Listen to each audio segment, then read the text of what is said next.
terms in the commentaries. So, yeah, okay. Everyone, I'm going to share my PowerPoint with you, and hopefully you got the PowerPoint. So, first of all, when we talk about Quran and then Quran in Islamic civilization and history, then we have to pay attention to one fact, that this central sacred book brought with itself a large company of other sciences as well. Because of its importance, so everyone was looking to find out the meanings, the history, the things that Quran mentioned, whether it is kind of ritual or prayers or practice or acts.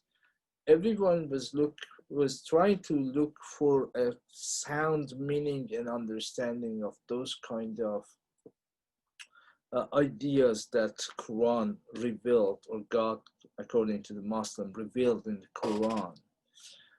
So basically, all those attempts put together, gradually Muslim find out that there are sciences around Quran, around this canonical central book. So, which is in Arabic, they call it Ulum al-Quran. Ulum as the sciences, the translation of sciences in Arabic.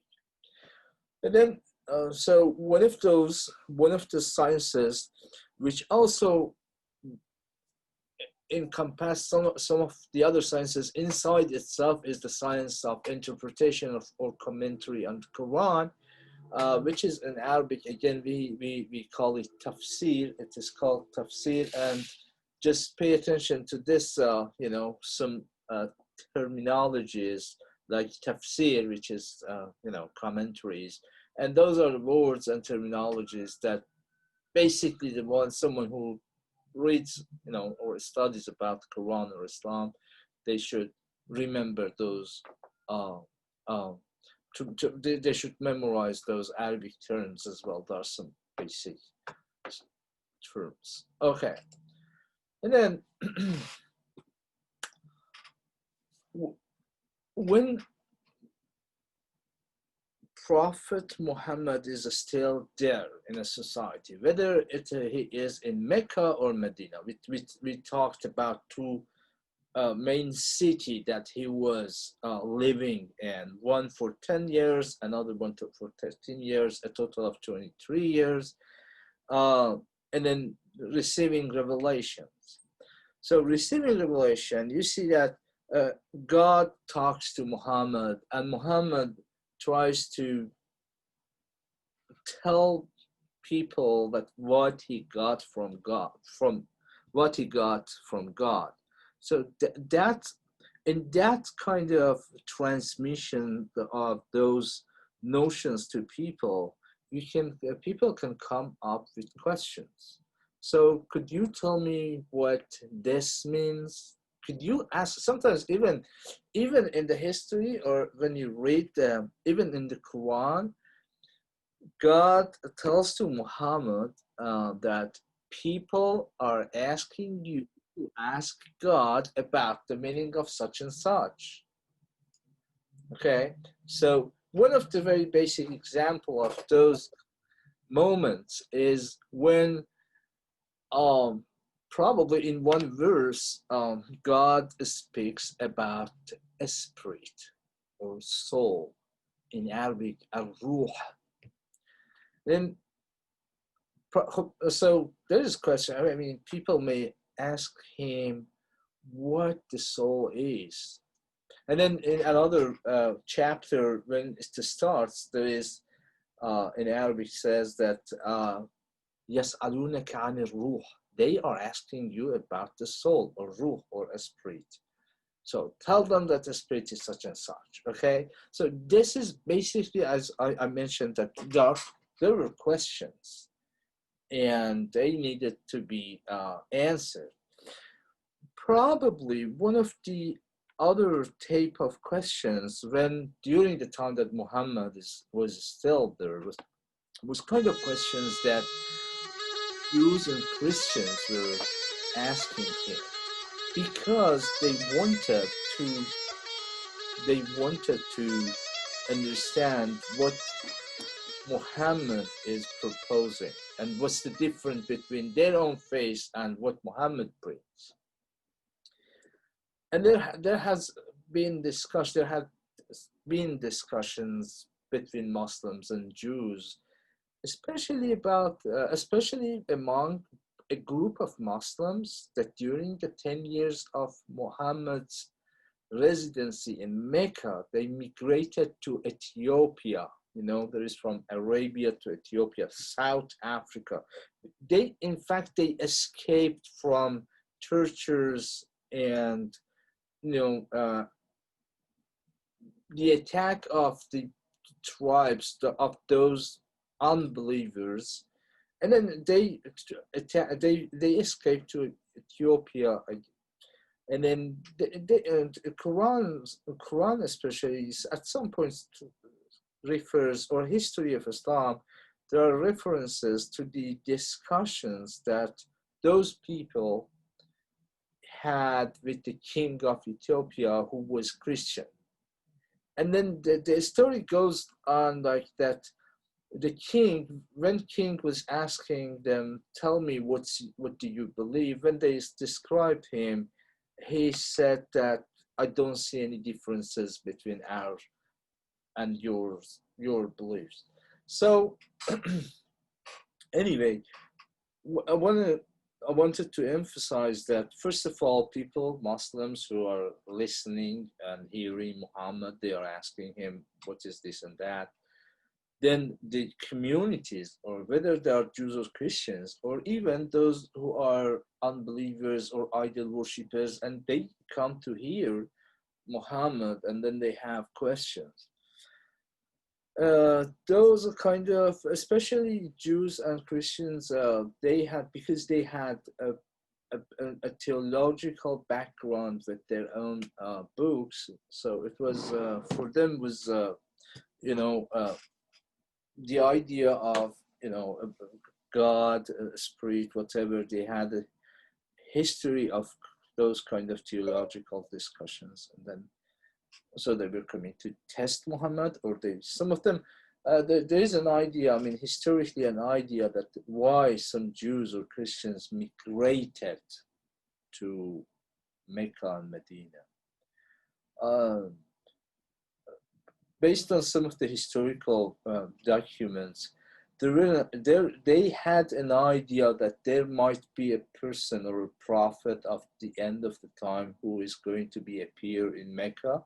And then that was some of the reasons that at least some individuals, they migrated from their countries, like imagine from Syria or Iran to Mecca. It is written in the history. But anyway, except those things, when Muslim community, especially in Mecca, when it established, one of the other things that people were engaged with and had questions for was that Quran was asking people to do one thing, but it was not going into detail of that thing. So saying to them that pray, okay, daily prayer. Have your daily prayer. Imagine 5 times a day. And then it says that, basically generally, okay, in the morning, at noon, afternoon, evening, before sleep. And then the question was that when exactly in the morning? Is that before sunrise, after sunrise, and many other details of those kind of questions. That was, prophet who was trying to interpret or explain or add to what it said in the Quran. So Muhammad, in a way, was one of the very first commentators of the book. Historically, also Muslims were in the book of in their sacred book, they had many stories mentioned about other religions, whether it is Christianity or Judaism or Zoroastrianism or Sabi'in, the other group, or whatever other historical tribes that they had some kind of being rewarded or punished by God in the history. And then they were going to find the detail of those stories, especially in the book of, in the Bible, like Old Testament or New Testament, Old Testament and New Testament. So people were asking about those things. And then you had Muhammad as a prophet and sometimes as the one who answers those questions. But also during the time of Muhammad, his close companions, who were like the companions of Jesus Christ, were around him, were the source of explanation of Quran as well. It is said about there are some very famous figures, namely Ibn Abbas, who was uncle of Muhammad. And then there was another one, Ibn Mas'ud. These people are companions, or like as said in the text, Ali ibn Abi Talib, son-in-law of Muhammad, and probably other people who were, around Muhammad at the time of, the early Islam. So plus those people. So if you go forward in the history, then when when Muhammad passed away, when those companions passed away, what's happening? The next generation or other people who were kind of connected. Imagine if I can say to you that, well, yes, I met such and such people who were companion of Muhammad, and they heard from Muhammad the exact such and such things. So I'm narrating for you what I heard from them. And I'm historically in Islamic culture, they call me tabi'un. So the people who are coming after those companions. Also, companions in Islamic tradition were called Sahaba. Sahaba, the close group of people to Muhammad, especially in Medina, because the city was established in a form that Muhammad was able to freely interact with people. In Mecca, he was not able to have a free interaction with people because he was among the enemies, not friends. I mean, in Medina, he is among the friends. In Mecca, he was among the enemies. But at the same time, he was protected based on the culture that the society had, protected by his grandfather or later on by his uncle. That the uncle had an authority that was saying that if everyone touches this man, I'll be answering him. Okay, this is a culture. It was a culture of the society. But not all the Muslims had this privilege to be protected.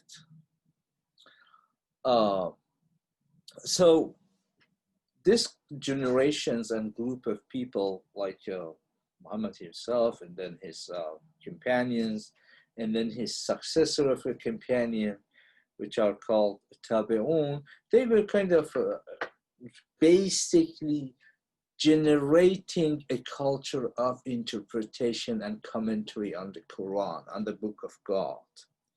But we are human beings and they were human beings, and it appears, and it is like kind of a natural thing, that when we read a text, we, especially a text which has importance, historical, religiously important, historically important, culturally important, uh, we may reach to the point to have different interpretation of the text, especially when the text is there and the author is not there.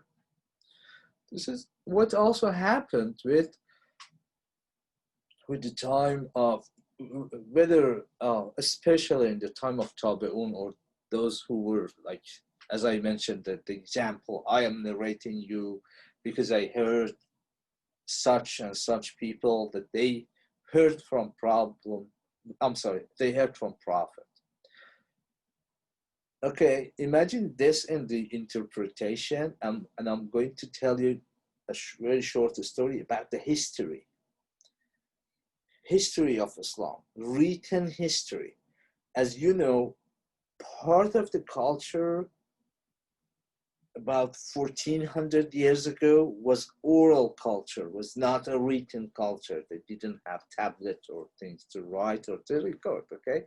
So they were just saying that, yes, I heard from, and I heard them. They were a group of people memorizing. Now, what happened about the writing history of Islam? You know that the Quran talks about Muhammad, and it's not a huge part of Quran. It's like about his characteristics, his kind of behavior towards something or against something. But the Quran doesn't talk about the biography of Muhammad. So what they did, like about in probably like in the 2nd century, there was a guy who, like a reporter, decided to go and ask those people whose grandfather, at least, have been with, prophet or companions of prophet, and asking them, please tell me what happened in such and such cases. And they were narrating it. But as you and I know, there were people looking at things from different angles. And looking at things from the different angles means that we are narrating things probably, most probably, and by definition, 100%, they're not the same narrations. We have our own narration of what happened. So Ibn Hisham, the oldest historians of Muslims and the history and life of Prophet, his book is a collection of all narrations. He doesn't say that, okay, I am surely believe that what happened or what is narrated in this book is what exactly happened. There's no such thing. There's just narrations. I heard from X, from Z, from A, from B, from C. So everyone tells something. Anyway, this is the same as thing that happened for interpretation. Now, when you come to the third generation comes with different ideas. And slowly, you will have what? Also schools of thought.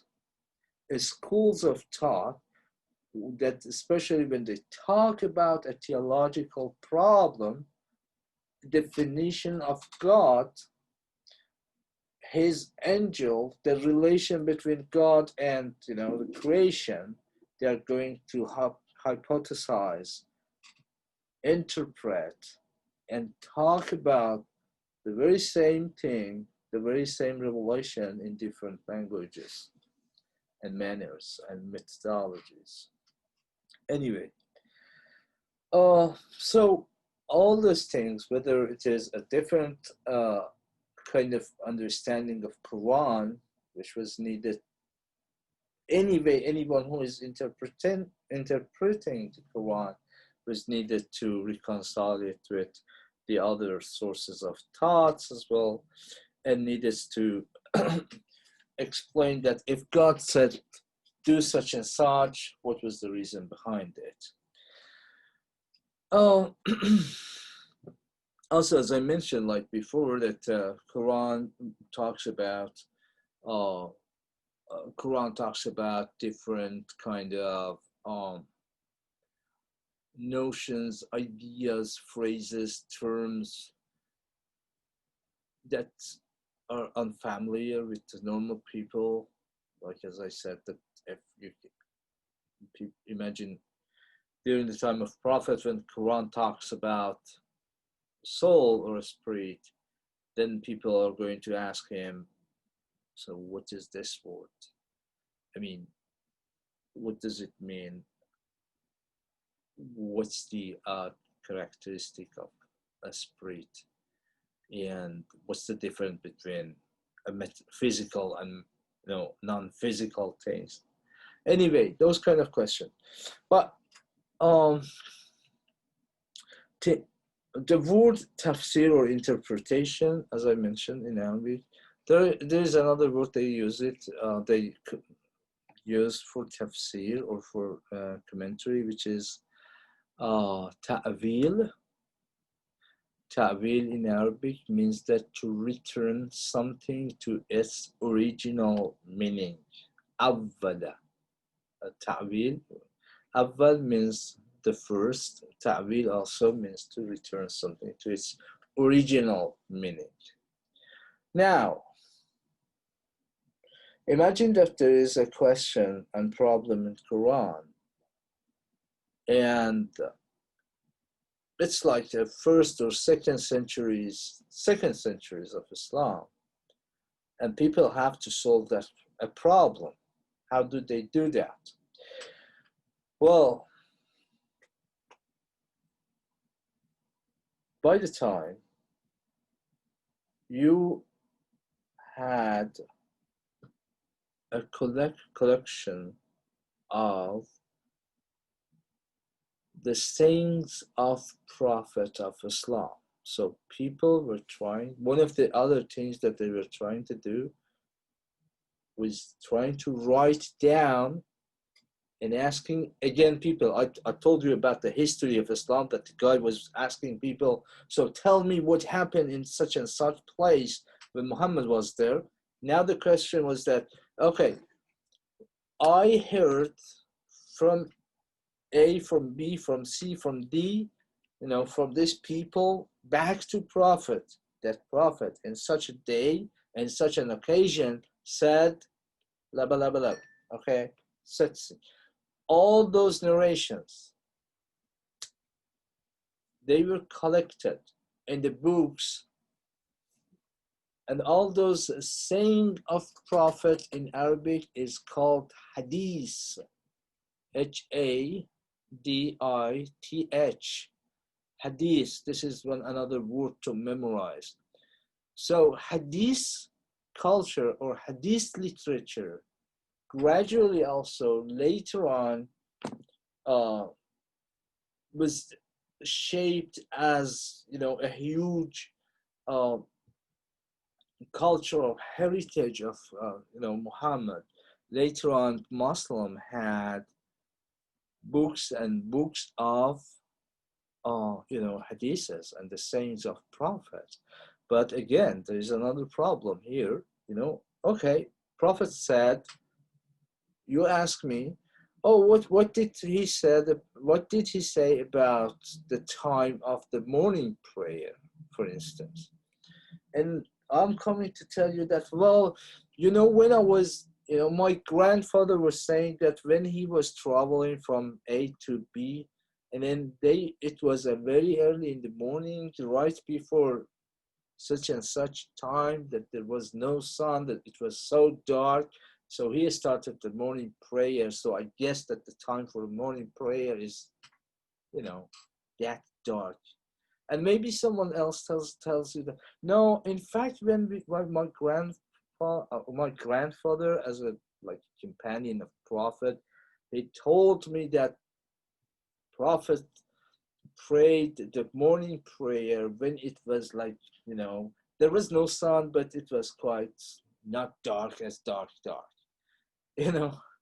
So hadith literature, there are variations in hadith.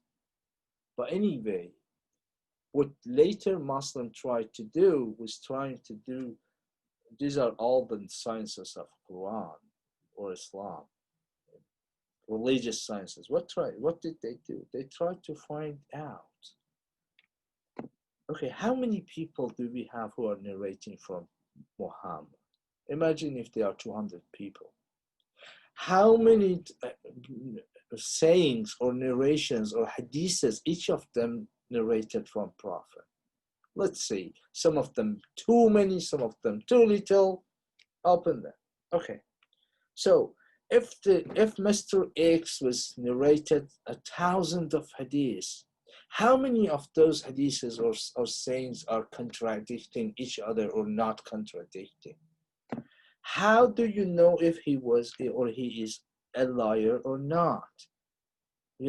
How does the chain of narrators that he is reporting from are sound and okay and sound, all of them mostly transmitting the correct one and not a corrupt one? Tell me if the chain of the narrators at some point is broken or not. So the science of hadith was talking and trying to find out about those who were like narrating hadith, and then the point is that hadith was about everything literally. It was about the philosophical questions. It was about the whatness and quality of God, if there is, and it was also about how to eat lunch, how to start to eat your food. So all of those was hadith is a huge literature encompassing all of those things. And then except for hadith, there is something else which is called surah. I'm sorry, surah, not surah, seerah. Seerah is the tradition of Muhammad, how he behaved, okay? How he behaved. So the seerah as well, when you are asking me, should I,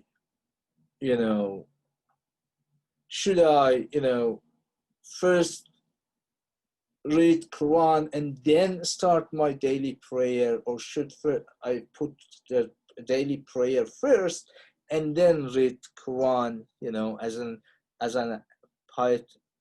act of piety? And then I'm going to tell you, well, when I was with Prophet, he first started to to pray and has his prayers, and then after prayers he recited Quran. So the point is that these are the seerah. How did he wash himself when he wanted to pray? Because there is something which is called wudu among the Muslims, and that's the introductory thing to go to the prayer. You have to purify yourself. How he was doing and practicing this, and then you have also different narrations. One says that he started to wash from here to here, and the other one says that he started to wash from down to the top. Okay, so anyway, I'm telling all this thing because when the question was that, okay, we need to interpret Quran, but who is interpreting Quran? Who is authentic, or whose interpretation is authentic? And that was a question. Can I do that? Someone was coming and telling me that, well, you know what? I heard Prophet that he was saying that Man fassara al-Quran bi-ra'yih, who interpret Quran based on his own wishes, then he goes to the hellfire. So what should I do? So some came up with the idea that the only way to get the interpretation of Quran is to see that what Prophet said about those things, what Hadith says about those things. So, okay, one genre of writing Quranic interpretation in the early time was to find out the hadiths, the explanatory hadiths about those verses, whether in the Sunni or Shia Islam. You know, there are two, at least two major branches of Islam, Sunni and Shiism. I guess maybe most of you heard about it, but you know the differences, and there are differences, different school among within each of those schools as well. But anyway, whether the Sunni sources, because Sunnis and Shiites, they had different sources of hadiths for each group, but there is common hadiths among those books as well, and there are some non-common hadiths.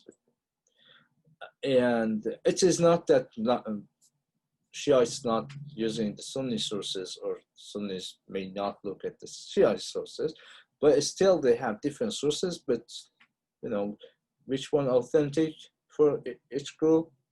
When they want to talk about the authenticity of hadiths, each school goes back to his own book. Now, so the question was that, can everyone interpret the word of God or not? And then, so a group was telling that, well, we don't think so. I mean, it's probably not possible to interpret at all. And the other group was saying that the only authentic interpretation is of those of Prophet, or in the Shia Islam, those of Prophet, and then companions probably. And then for Shia Islam, the Imams, there are some certain people, successor of Muhammad after him, all among the family of Muhammad, not, okay? Those, anyway, I'm not going into detail of that. But the question, it was a question that who is authentic? Well, when you start to interpret a book based on the hadith, then it means that you're interpreting a text based on another text now, because Quran is a text.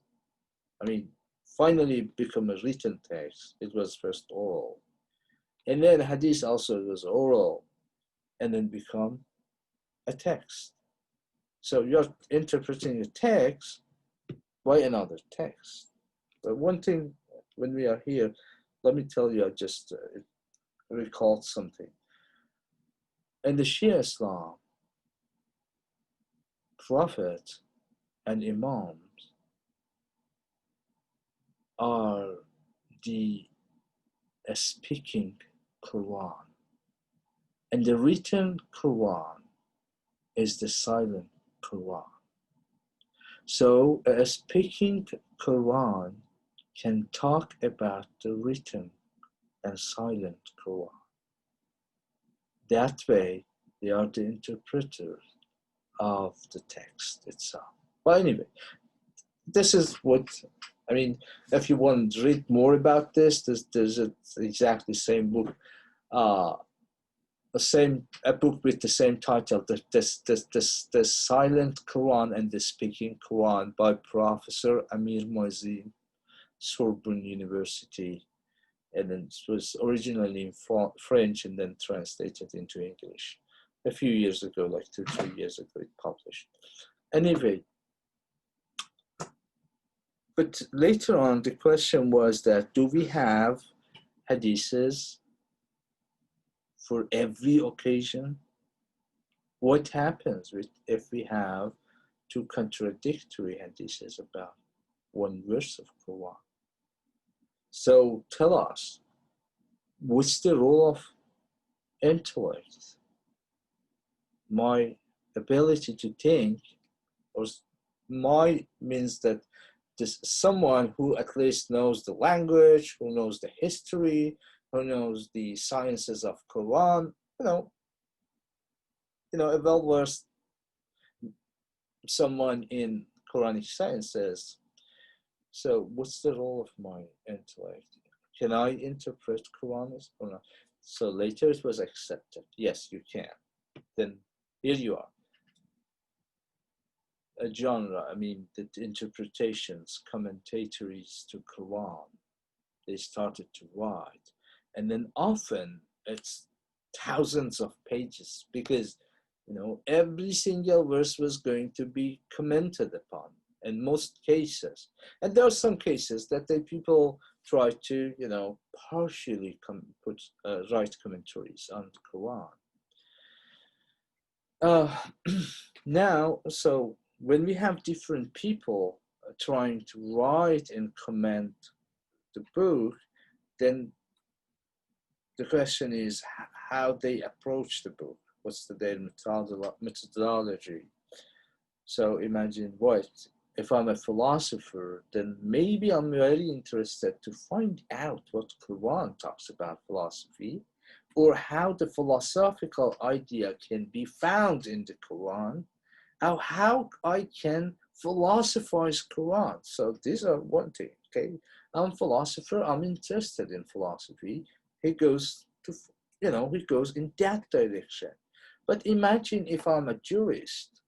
I want to know what the law of Quran about different actions of life is, and then how do we have to practice those different things. So I'm going to find out that how Quranic laws should work and how people should put them in practice. Is that can we say that Quran wants us to put make a social social society based on those rules or not? Are those are those only for individual use or community use or social use? So very different things. So if I'm a jurist, and then if I'm a theologian, I try to find out other things. Or I try to emphasize. So that way, or if I'm a historian of religion, I'm going to find out what's the relation between the Quranic narrations or storytelling or stories with the other scriptures. What's the relation between this and Jews and Christians and Sabines or Zoroastrian texts or many other available texts that there has been there. So also we should not forget the aspect of philology, the language, the a linguistical interpretation of Quran. People were trying to find out the meaning of the words. Why? Probably one of the reasons is that Quran, the language of the Quran was a special language of, not very special, but there are things that were used in the tribe of Muhammad, the Arabic of Muhammad. And for some people, they were trying to, when they wanted to find out the real meaning of some word, they were trying to find out what those people meant by using this word. And then an example of that, they were going to find out one of the cultural things that existed in the pre-Islamic history in Mecca especially. There were many people who were poets, and they were very famous in writing poetry.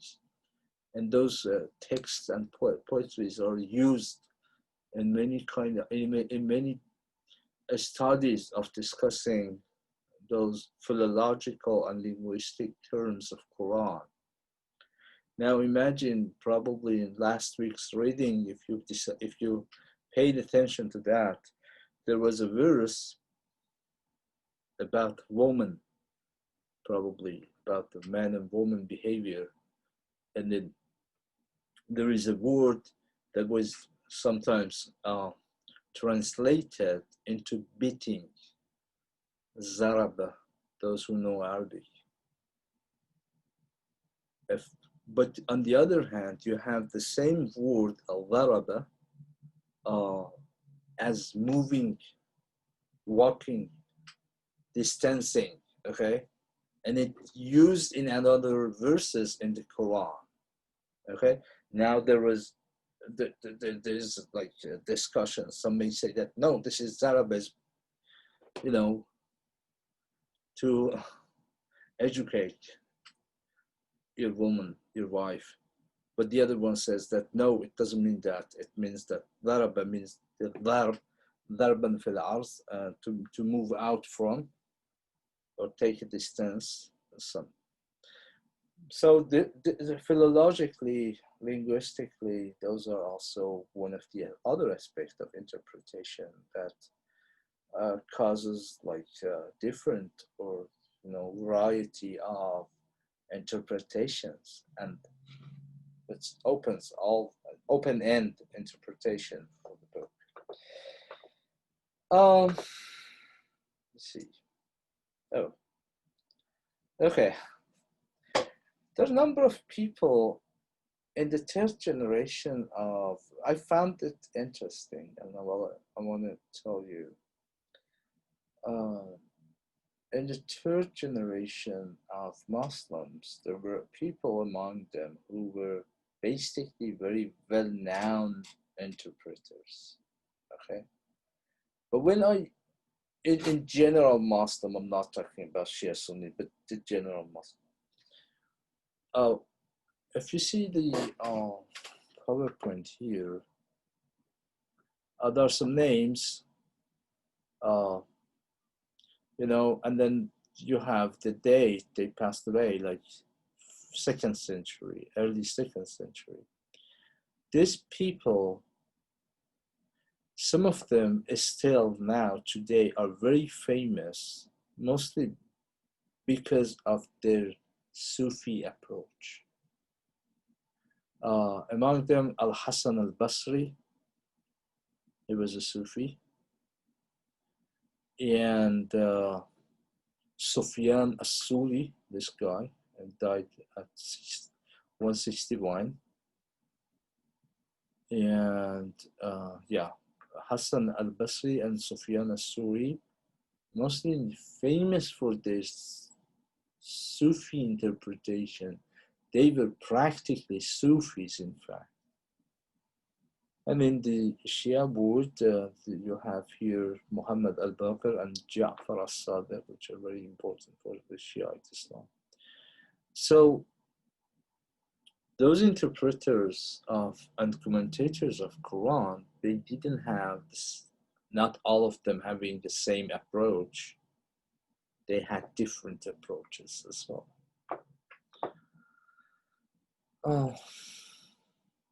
Yeah. Let me see. I just mentioned most of those things. Transmitted this whole part. Okay. As I mentioned, that there were Qurans, there were interpretations or commentaries for whole and for part.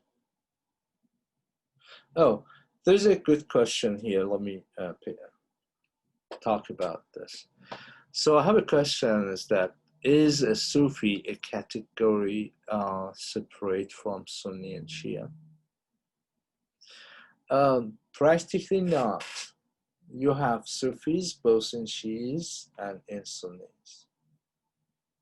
But there's something, because of many similarities that has been in some sort of fundamental beliefs among the Shiites and Sunnis. There were historically an idea that there is an internal relation between Shiism and Sufism. There are some books written about this, but generally, Sufis are who practically, or they practice a set of prayers and have an attitude to purify themselves in order to go, ascend from the physical, corporeal world into metaphysical, incorporeal world of spirits and intellect, and finally God. Evaluate to go up. So they are not, and they are, they are not separated, but they are that you have Sufis that they follow. When we talk about Sunni and Shiism, one of the differences is about the juristical school. The differences that they have in practice, a daily practice, in their daily practice. Another problem is that they have differences in their principal beliefs.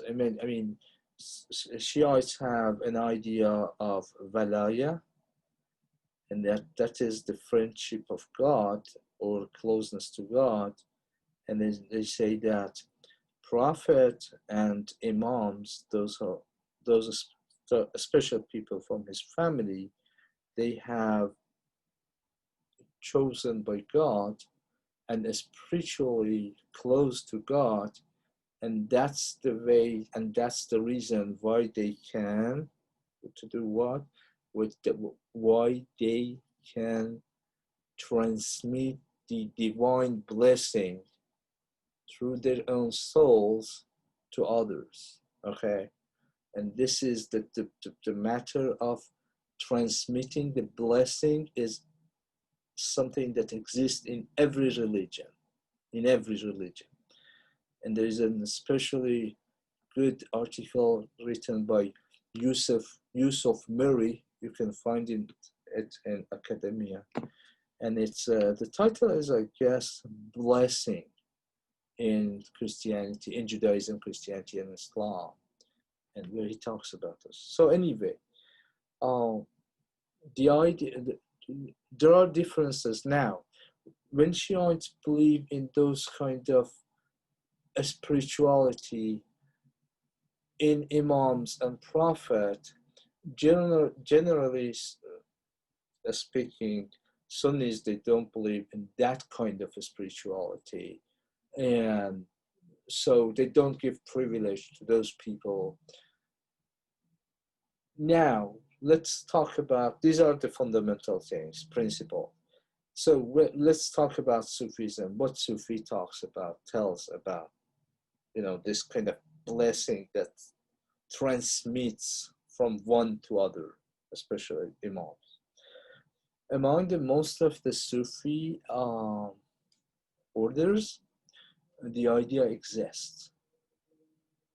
And the different Sufi groups have a master whose claim is that I got the blessing from my master, from his master, from his master, from his master, master, and finally, through the imams of most of the time, 90% of the time, through the imams of family of prophet, they reach to prophet as well.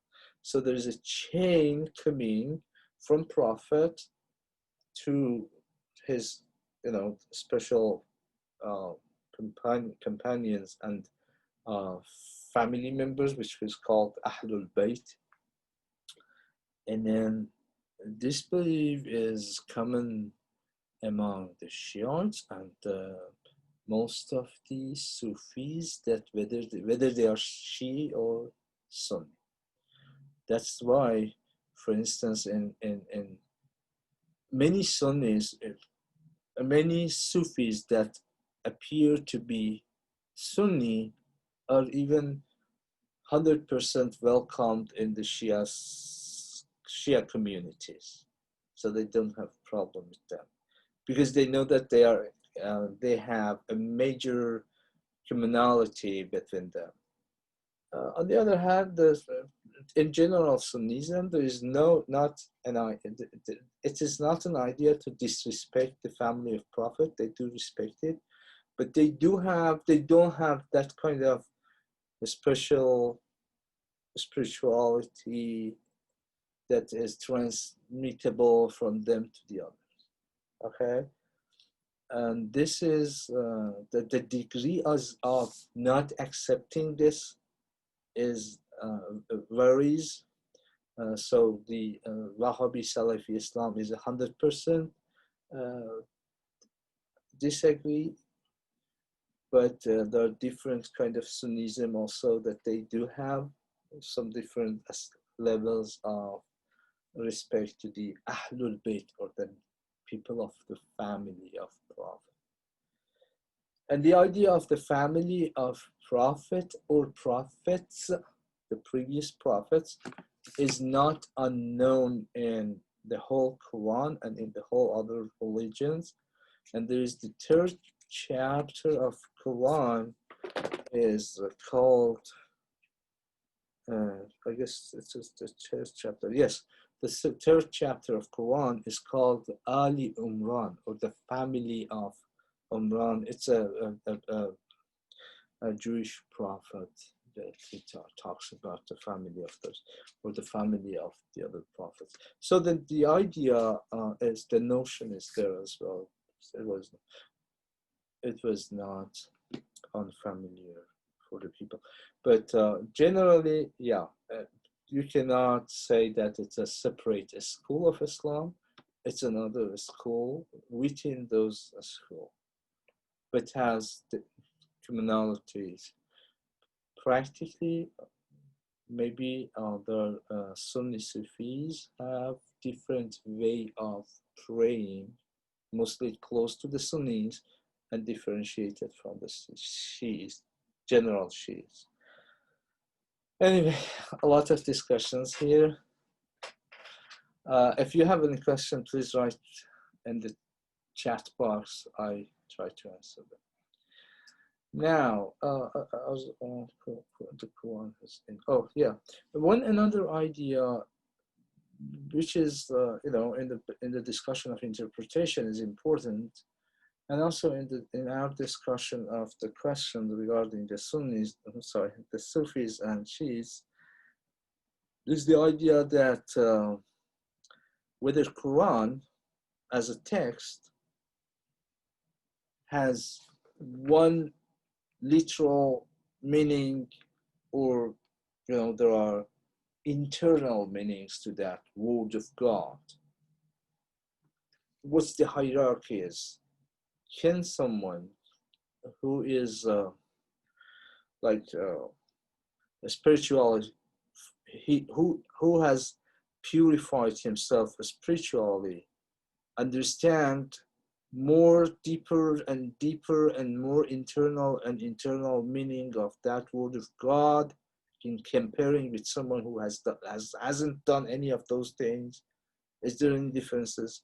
So practically, there are a group of people, they were and they still are, group of Muslims that they claim, especially Shia Islam and Sufi Islam in this case, that Sufi interpretation of Islam in this case, that they claim that yes, there is an inner meaning, which is called in Arabic batin, which is distinct from its surfacing meaning.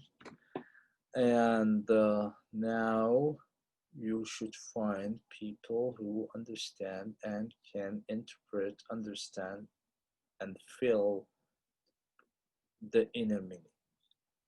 One very basic example for this is that if you say that Quran is the only literal, basic, you see, read this, this is whatever here. One of the examples that probably is against this is that there's a verse in Quran which talks about the blindness. And it says that if someone is blind in this world, he will be blind in the other world. Okay?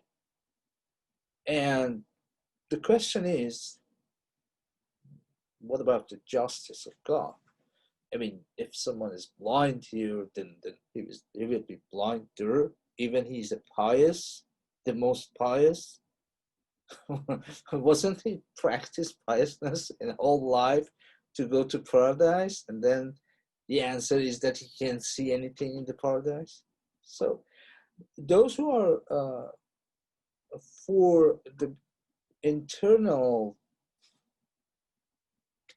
inner meaning of the Quran say that, well, this means the metaphorical, the meaning is that the basic meaning is that the one who is not blind physically, but who is blind spiritually and soul wise, and he cannot see the sign of God in this world, and who goes in disagreeing with all those things, and he is not able to see God's sign in this world, he won't be able to reach to the point in the other world to see the God's paradise or the God's whatever else which is there. So he will be blocked of reaching to that position, which is for good people. He will be separated, sent somewhere else. So, and the idea of, but the idea is not just this one. This is, I mentioned, this very, very, very a small sample of those kind of, expressing that there must be different or inner meanings, but it very, and especially about the discussion, about the discussion. This especially is about when people discuss about the spirituality and the hierarchies of existence. Okay, it's not special people. They are mostly very engaged in those kind of things, and they do interpret based on whether any other textual resources or their own spiritual experiences, spiritual experiences that they have. So they will be able to talk more about the inner meaning of those verses. Now, let me see, it's 4:20, and I haven't covered many of our discussion yet. Let me see what I can talk about this few moments. This phrase, of course. Okay. I basically introduce and talk about this verse, this chapter 112 that was in the reading, and most of you have already read about. In chapter 112, which is read, Bismillah ar-Rahman ar-Rahim, قُلْ هُوَ اللَّهُ أَحَدٌ اللَّهُ الصَّمَدُ لَمْ يَلِدْ وَلَمْ يُولَدْ وَلَمْ يَكُنْ لَهُ كُفُوًا أَحَدٌ. A very short verse, chapter 112. It means that Quran is 114 chapter. There's 2 more chapters and book is done. Now, as well, one of the very important notions of Islamic faith declared in this chapter And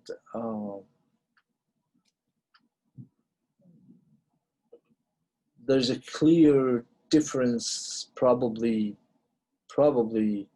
between the way Muslims understand God with the way that Christians interpret or understand God. But there's a huge discussion, and I'm sure that we are not going to cover this in like in the minutes that remaining.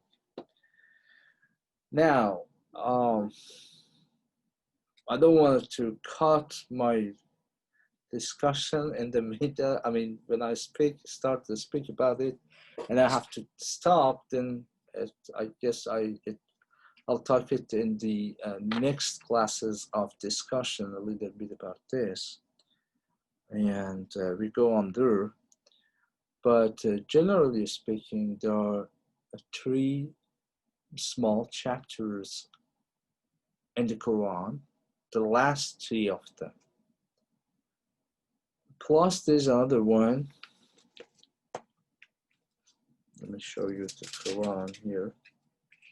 Yeah, this is the last page, this page, I guess. Yeah, this page is the last page. There are chapter 112, 113, 114. And each of them start with the word say, which is in Arabic is qul, say. Probably you remember if you read the very first verses that revealed to Muhammad by Gabriel, saying that read. That was Iqra. But this one, in this 3 later, last chapters, is qul, to say. Now, so the point is that God talks to Muhammad and tells him that to say, but the point is that why Muhammad needs to say this, because as a prophet of God, he must know that there is one God, okay? And that God is one, because probably he has already was tested or testified or justified. His belief is justified, and God chosen him as prophet, okay, as a Muslim. But the point is that like many other verses of Quran, there is a story behind this one as well. And that is that a group of people, again, I mentioned to you that like Jews, Christians, Muslim, unbelievers, everyone was going to ask him. And then one of the groups that they were asking him questions, tell us about your God and the God that you are speaking about. They were about a group of Jews asking him. And then that's the revelation comes to Muhammad, according to Islamic sources, tells him that tell my God is Allah, who is the one. And the other parts, and probably you have read about this. And now, especially the one is the one, and is the one who doesn't need anyone else or anything else.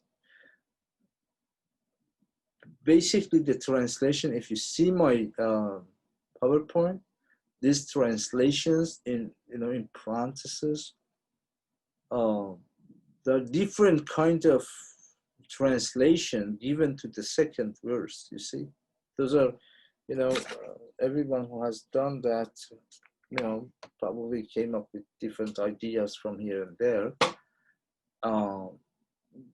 Okay, we will talk about it later. And again, that's another line. Lam yalid wa lam yulad. he begets not, nor was he begotten, means that no parents and no child. So it goes partly against or in opposition to the idea of Christ, for example. Jesus Christ is a son of God or God himself. And then لم يكن له كفوا أحد. At the end, no one is like him. No one is equal or compared to him. Departed, he has no parents and he has no sons or kids or whatever. Because the questioners were Jews, and the idea of the God in Judaism is also had one. Okay, so there is at least probably those Jews were happy to hear this because they found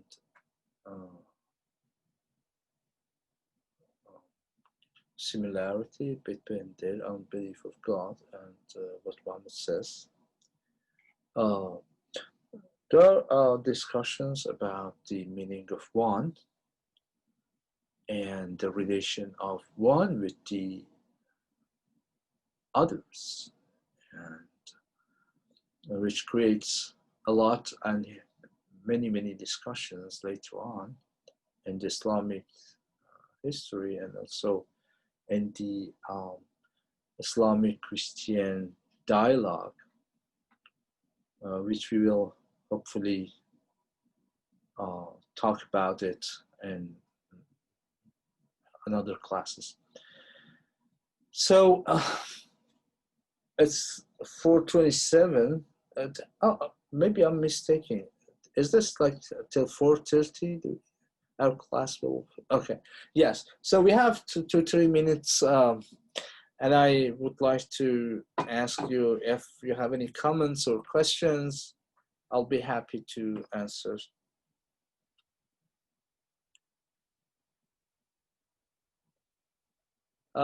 Logan, if you're talking, your mic is off. I was just reading the verse one more time back to myself. Oh, okay, sorry. Yep. So feel free to stay or go. If you have any question, ask me. If not, see you next session, next class. Whether it is today after in half an hour or Wednesday afternoon. Yes. Yeah, I'll be happy to answer your questions if you have any. But if you don't have, feel free to go. Thank you. Thank you. You're welcome. Thank you. Thank you. You're welcome.